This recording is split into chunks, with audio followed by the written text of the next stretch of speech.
जरड़ा police को गोटे specific खबर आसाला ब्रह्मपुर पुलिस जिले में जरड़ा पुलिस को किसी लोक असामाजिक लोक गोटे एनिमल स्किन विशेषकर लेपर्ड रो स्किन जोटा हंटिंग होती तार स्किन को बिकवाई चेष्टा कर पुलिस को खबर आसाला चिकिटी और जरड़ा पुलिस टीम पूरा पुलिस टीम मिसिकी सेटा पूरा गोटे दिन ऑपरेशन करुले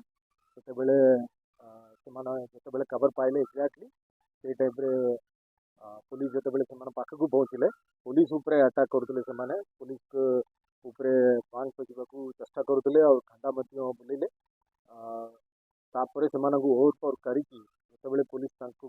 बैग जोटा थी चेक कला बेलू से बैग रु जो स्किन आप जो देखिए यहाँ बाहरी यही मामलें आम जरड़ा पुलिस स्टेशन केस करुचु arms act explosive substances act attempt to murder और वाइल्ड लाइफ प्रोटेक्शन एक्ट यही सब सेक्शन रे आम केस करुचु ये जो स्किन गोटा सीज होता आम wild life institute of India को आम पठेबू तार ऑथेंटिसिटी वेरीफाई करापर सेटा ये केस आउ किए इनवॉल्व अच्छी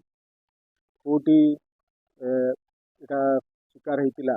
आउ किए यार इनवॉल्वमेंट अच्छी से सब आम तदन करूँ वर्तमान सुधा ये केस रे 3टा अक्यूज पर्सन्स धरा पड़ी